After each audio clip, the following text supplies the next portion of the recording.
بسم الله الرحمن الرحيم الحمد لله وكفى والصلاة والسلام على الحبيب المصطفى صلى الله عليه وعلى آله وسلم تسليما كثيرا.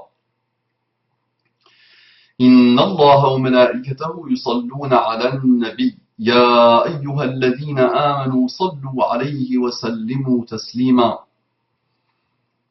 اللهم صل وسلم على محمد.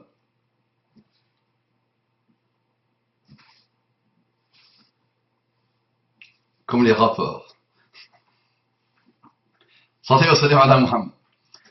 رب اشرح لي صدري ويسر لي أمري واحلل عقدة من لساني يفقه قولي.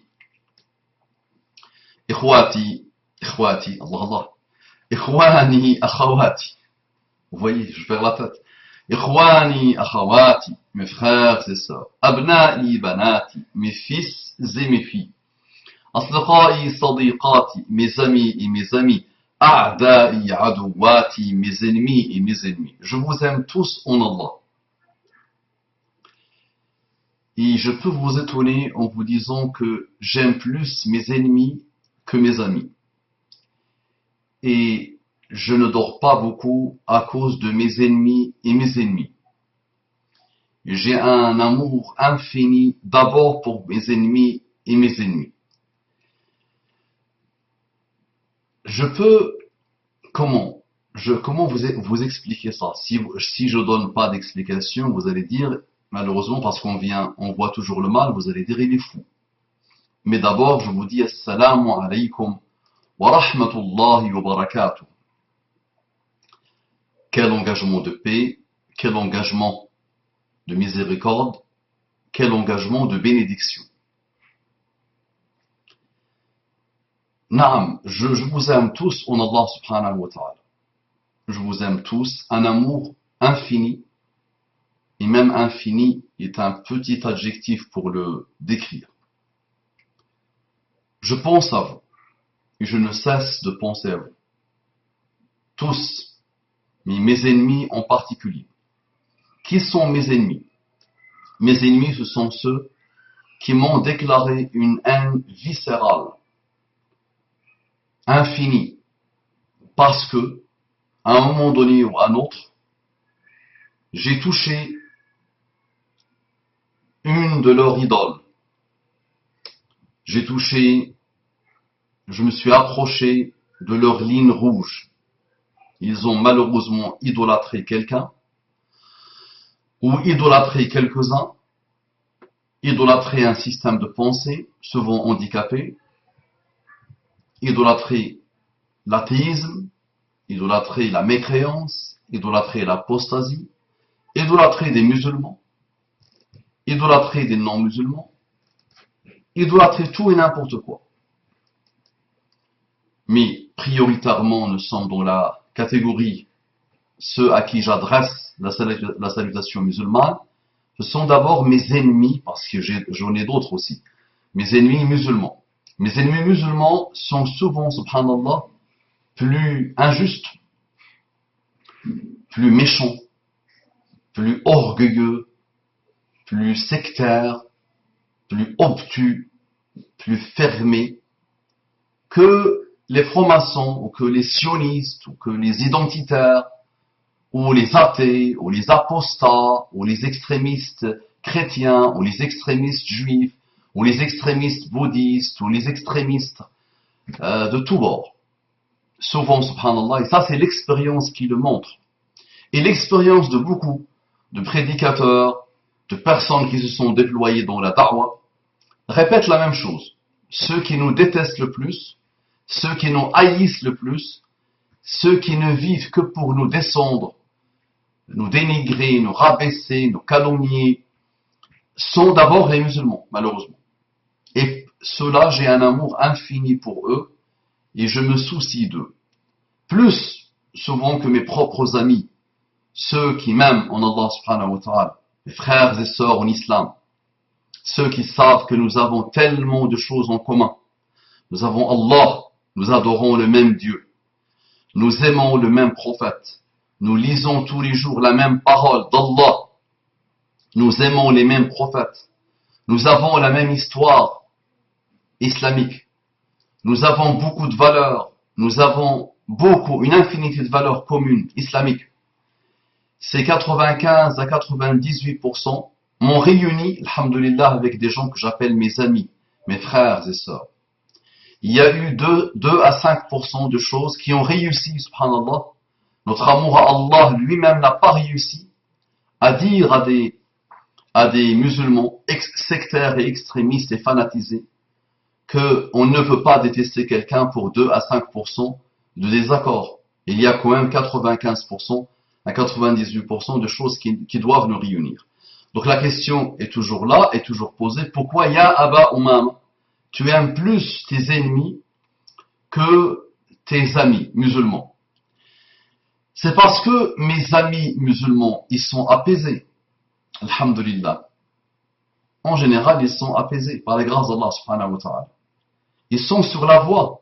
À partir du moment où tu n'es pas sectaire, tu as déjà trouvé le chemin, alhamdulillah. D'accord? Donc, quand je dis amour, c'est l'amour, qu'est-ce que je fais?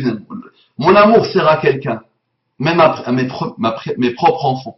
Il leur servira à quoi, finalement? Ces relations humaines, finalement, toutes, vont servir à quoi à la fin?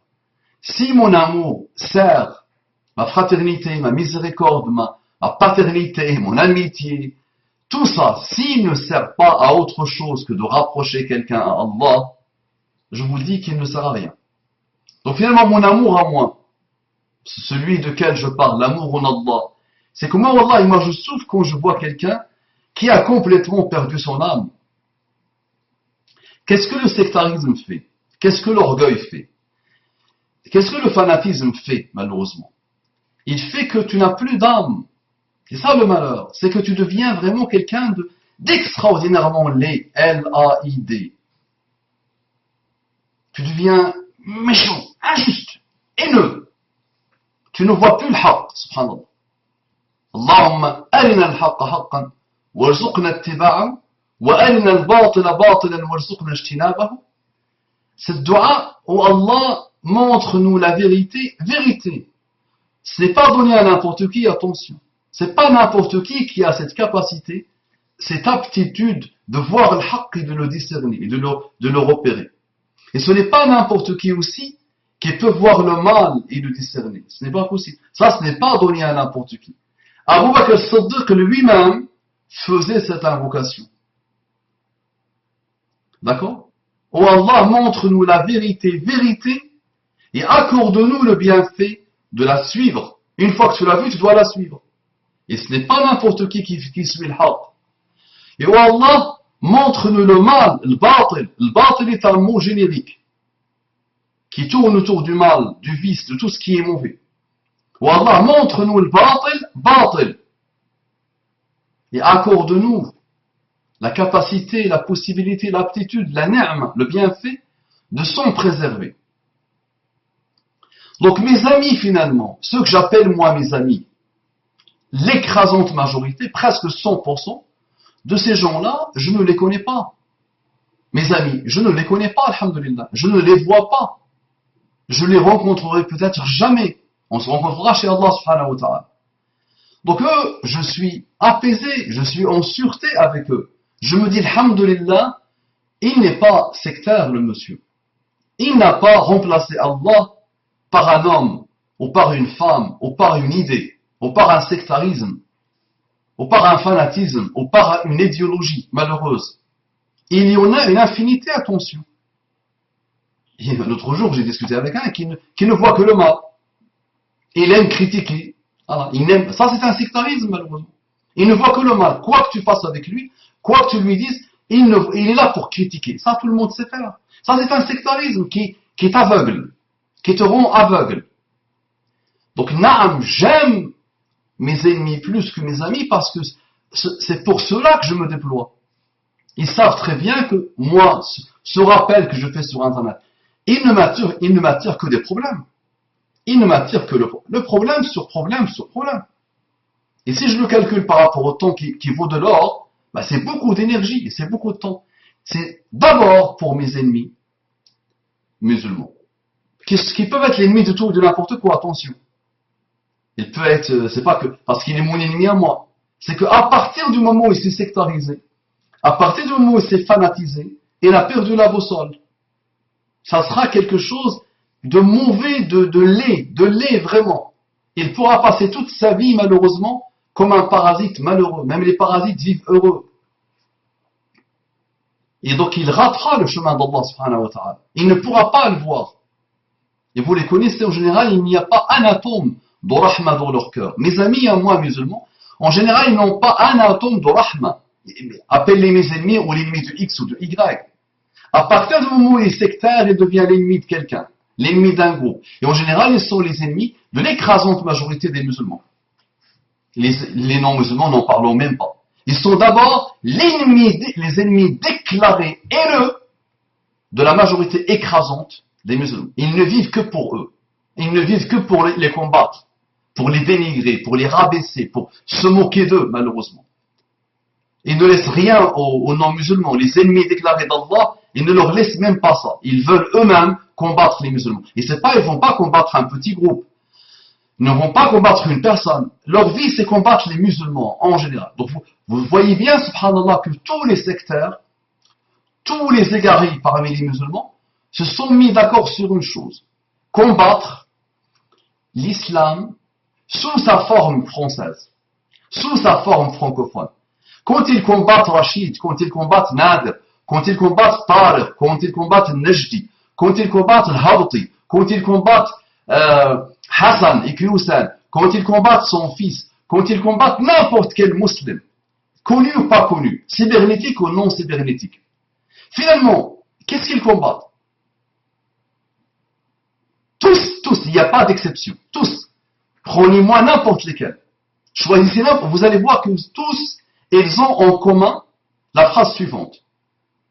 Tous ceux que je viens de citer, et une infinité d'autres, d'accord, responsables de mosquées, responsables associatifs, des gens qui travaillent dans le quotidien de la mosquée, dans le quotidien des associations, qui travaillent pour l'élévation, pour montrer cette beauté de l'islam à l'humanité. Tous, ils vont vous dire quoi? Ils vont vous dire tous, ce sont les ennemis d'Allah, les laïcards. Ils ont vendu leur religion pour vil prix. Ils sont des francs-maçons. Ils ont été recrutés par les francs-maçons. Ils sont athées. Ils sont là pour l'athéisme. Ils vont vous dire sur eux tout. Pour vous dire quoi? Ne pas les écouter. Ne pas aller aux mosquées. Ne pas aller aux associations. Ne pas fréquenter les musulmans finalement. Donc, et quand tu poses la question, à qui profite le crime? Il profite à Shaitan. Il profite aux ennemis d'Allah.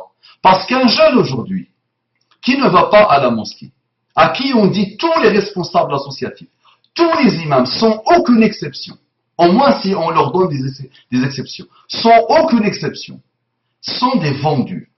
Ils ont une niya autre. Ils ont une intention autre. Ils se sont donnés au système.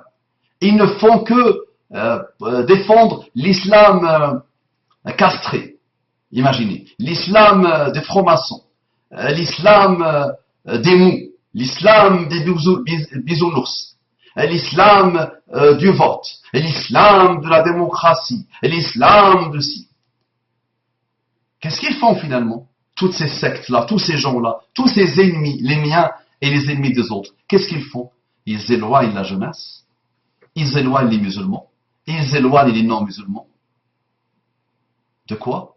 De gens qui vont les inviter à l'islam, qui vont leur présenter l'islam, qui vont les former, qui vont leur enseigner les valeurs de l'islam, qui vont les aider, qui vont les soutenir, qui vont travailler avec eux dans des projets, qui vont élever le niveau en commun avec eux. D'accord? Donc, c'est pour ça que j'ai un amour infini pour mes ennemis, parce que l'amour fait que je me déploie. Si je récupère un, je suis l'homme le plus heureux du monde. Si je désectarise un, c'est bon. Moi, j'aurais fait mon travail. Sachant que, alhamdoulilah, le déploiement nous aide à récupérer une tonne de personnes, alhamdoulilah. D'accord? Une tonne de personnes qui étaient sectaires, méchants, injustes, mauvais, qui ne voyaient le monde que par le prisme de l'orgueil, du sectarisme. Alhamdoulilah. Maintenant, moi, l'idée, c'est que j'essaie aussi de sauver des gens avant même qu'ils tombent. Les immuniser en entrée de jeu. En leur disant, Oubliez-moi, frère. Une fois que vous avez compris ce que j'essaie de vous dire, oubliez-moi. Je n'attends rien de vous. Wallahi, je n'attends rien de vous. Je n'ai jamais aimé le mot fan club. Je n'aime pas ça. Écoute, apprends et va agir, s'il te plaît. Va te former, va écouter le Coran, va lire le Coran, va étudier le Coran, va approfondir, va étudier ton prophète Muhammad sallallahu alayhi wa sallam, va étudier les prophètes, va étudier les sahaba, renforce-toi, immunise-toi, fortifie-toi, et oublie-moi.